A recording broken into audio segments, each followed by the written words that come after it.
महत्वपूर्ण समाचार આવી રહ્યા છે। વન નેશન વન ઇલેક્શનના પ્રસ્તાવને કેન્દ્રીય કેબિનેટે મંજૂરી આપી દીધી છે। રામનાથ કોવિંદ કમિટીએ રિપોર્ટ સોંપ્યા બાદ કેન્દ્ર દ્વારા નિર્ણય લેવામાં આવ્યો છે। કમિટીએ માર્ચમાં એક દેશ એક ચૂંટણીના મુદ્દે રિપોર્ટ રજૂ કર્યો હતો। શિયાળુ સત્રમાં સંસદમાં બિલ લાવશે સરકાર। अजय यादव लाइव जोड़ाયેલા છે। अजय, जिस प्रकार one nation one election bill को शियाळु सत्र में लाया जाएगा संसद में, किस प्रकार की जानकारी?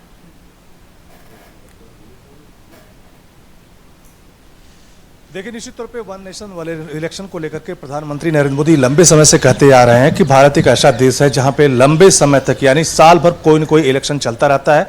इससे न सिर्फ देश के पैसों की बर्बादी होती है बल्कि जो सरकारी मशीनरी है वो भी साल भर कहीं न कहीं लगी रहती है। एग्जाम्पल के तौर पर अभी आप देख सकते हैं कि आज जम्मू कश्मीर में विधानसभा के चुनाव चल रहे हैं। पहले फेज की वोटिंग है, उसके बाद हरियाणा में विधानसभा चुनाव के होंगे और फिर उसके बाद अगर बात करें तो महाराष्ट्र झारखंड में विधानसभा चुनाव होने वाले हैं और दिल्ली में भी 2025 के शुरुआत में विधानसभा चुनाव होने वाले हैं और उसके बाद कई सारे और राज्यों के धीरे धीरे चुनाव होने शुरू हो जाएंगे और कुल मिला के जो प्रक्रिया है लगातार चलती रहेगी। तो इसी सब को लेकर के प्रधानमंत्री नरेंद्र मोदी ने जो जिक्र किया था उसको लेकर के एक कमेटी बनाई गई थी रामनाथ कोविंद की अगुवाई में और उस कमेटी ने कई बार कंसल्टेशन किया और वन नेशन वन इलेक्शन की जो संभावना है उसको तलाशने की कोशिश की और जो रिजल्ट आया उसकी पूरी रिपोर्ट जो है भारत सरकार को दे दी गई और उसी रिपोर्ट पे एक तरह से कह सकते हैं कि केंद्र सरकार की न सिर्फ मुहर लगी है बल्कि आज कैबिनेट से मंजूरी मिली है। और उसके मुख्य रूप से प्रस्ताव की अगर बात करें तो उस प्रस्ताव में यह है कि लोकसभा और विधानसभा के जो भी चुनाव होंगे, चुनाव के 100 दिन के भीतर जो स्थानीय चुनाव है जो भी अलग अलग राज्यों में अलग अलग समय पे होते हैं उसको भी एक साथ करा लिए जाएंगे। तो कम से कम सरकारी मशीनरी का न सिर्फ बर्बादी रुकेगी बल्कि पैसों की बर्बादी रुकेगी और 5 साल तक कम से कम सरकारें चलेगी और जो भी सरकार गिरेंगी तो उसका एक अल्टरनेट दूसरे तौर पे लिया जाएगा। तो वो एक तरह से उस रिपोर्ट को कह सकते हैं कि वन नेशन वन इलेक्शन को जो है केंद्रीय कैबिनेट की मंजूरी मिल चुकी है। तो अब ये लोकसभा और राज्यसभा दोनों सदनों से पास किया जाएगा और माना जाता है कि जो नरेंद्र मोदी का सपना है या कह सकते हैं जो भारत सरकार सोच रही है उसके अनुरूप हो सकता है कि आने वाले समय में वन नेशन वन इलेक्शन पूरे देश भर में देखने को मिल जाए हर चुनाव में। जी अजय, आप हमारे साथ जुड़े रहे। हमारा सहयोगी कृष्णा पर हमारी साथ जोड़ाયેલા છે। कृष्णा, જે પ્રમાણે વન નેશન વન ઇલેક્શન આ બિલ સરકાર રજૂ કરવા જઈ રહી છે, હવે શિયાળુ સત્રમાં રજૂ કરવામાં આવશે। કેબિનેટની મંજૂરી જ્યારે મળી ગઈ છે, કેટલું મહત્વપૂર્ણ? કિન્નરી, આ બિલ તો મહત્વપૂર્ણ છે જ કારણ કે 2014માં જ્યારે નરેન્દ્ર મોદીની સરકાર કેન્દ્રમાં પહેલી વખત આવી હતી ત્યારબાદથી વન નેશન વન ઇલેક્શન લાવવામાં આવશે એવી વાતો થઈ રહી હતી અને આ વખતે ચૂંટણી ઢંઢેરામાં પણ આ મુદ્દો મૂકવામાં આવ્યો હતો। પરંતુ એના અલગ અલગ પાસાઓ વિશે આપણે વાત કરીએ। ગઈ વખતે ગયા વર્ષે સપ્ટેમ્બર માસમાં પૂર્વ રાષ્ટ્રપતિ રામનાથ કોવિંદની અધ્યક્ષતામાં અન્ય 8 મેમ્બર્સની કમિટી રચના કરવામાં આવી હતી। હાઈ લેવલ કમિટીની રચના કરાઈ હતી જેમાં અર્જુનરામ મેઘવાલ જેઓ કાયદા મંત્રી છે, તે અમિત શાહ ગૃહમંત્રી, આ ઉપરાંત અન્ય કેટલાક લોકોનો પણ તેમાં સમાવેશ કરવામાં આવ્યો હતો। નિરંજન ચૌધરી પણ હતા, સંજય કોઠારી પણ હતા, સુભાષ કશ્યપ પણ હતા અને હરીશ સાલ્વે જેઓ વકીલ છે, વરિષ્ઠ વકીલ છે, તેઓ પણ હતા। અને ગત માર્ચમાં 14 માર્ચમાં તેમણે આ રિપોર્ટ રાષ્ટ્રપતિ દ્રૌપદી મુર્મુને સોંપ્યો હતો। ત્યારબાદ આ ચૂંટણી ઢંઢેરામાં ભારતીય જનતા પાર્ટીએ સમાવેશ કર્યો હતો કે આ જ વખતે જો ભારતીય જનતા પાર્ટીની સરકાર ફરી કેન્દ્રમાં આવે છે તો આ જ મુદ્દતમાં તેઓ આ બિલ લાવશે અને વન નેશન વન ઇલેક્શન આખા દેશમાં લાગુ કરશે।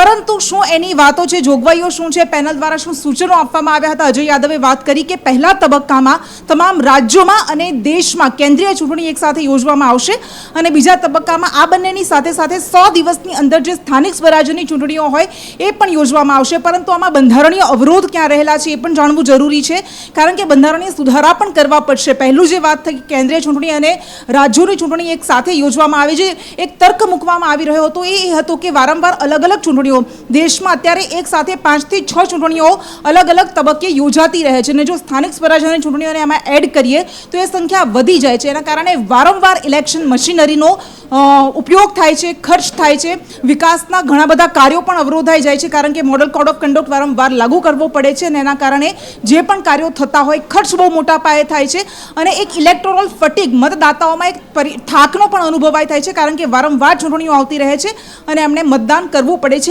આ એક તર્ક મૂકવામાં આવ્યો હતો પરંતુ જો રાજ્યોની અને કેન્દ્રશાસિત પ્રદેશ રાજ્યોની અને કેન્દ્રની ચૂંટણી એક સાથે કરવી છે તો એના માટે બંધારણીય સુધારો કરવો પડશે પરંતુ રાજ્યોની અડધા કરતાં વધારે રાજ્યોની સહમતિની જરૂર નહીં પડે, પરંતુ સ્થાનિક સ્વરાજ્યની ચૂંટણી પણ સાથે કરવાની છે, તો એ લોકસભા રાજ્યસભામાં તો પસાર કરવું જ પડશે, પરંતુ સાથે સાથે અડધા કરતાં વધારે રાજ્યોની પણ મંજૂરી જોઈશે. એમાં અહીંયા સૌથી મોટો અવરોધ છે, કારણ કે જે રાજ્યોમાં ભારતીય જનતા પાર્ટીની કે એના સહયોગીની સરકાર નથી, ત્યાંથી બની શકે અને સ્વાભાવિક છે કે વિરોધ દેખાશે, અને એના કારણે એક મોટો અવરોધ જોવા મળી રહ્યો છે. ચિદમ્બરમ 2 દિવસ પહેલા એમણે કહ્યું કે 5 બંધારણીય સંશોધનો લાવવા પડશે. એ શક્ય નથી, કારણ કે નરેન્દ્ર મોદી પાસે લોકસભામાં પણ પોતાની બહુમતી નથી, રાજ્યસભામાં બહુમતી, એટલે શક્ય જ નથી અને અમે એનો વિરોધ કરીએ છીએ. એટલે સ્વાભાવિક છે કે આના પર રાજકીય ગરમાવો પણ ભરપૂર જોવા મળશે.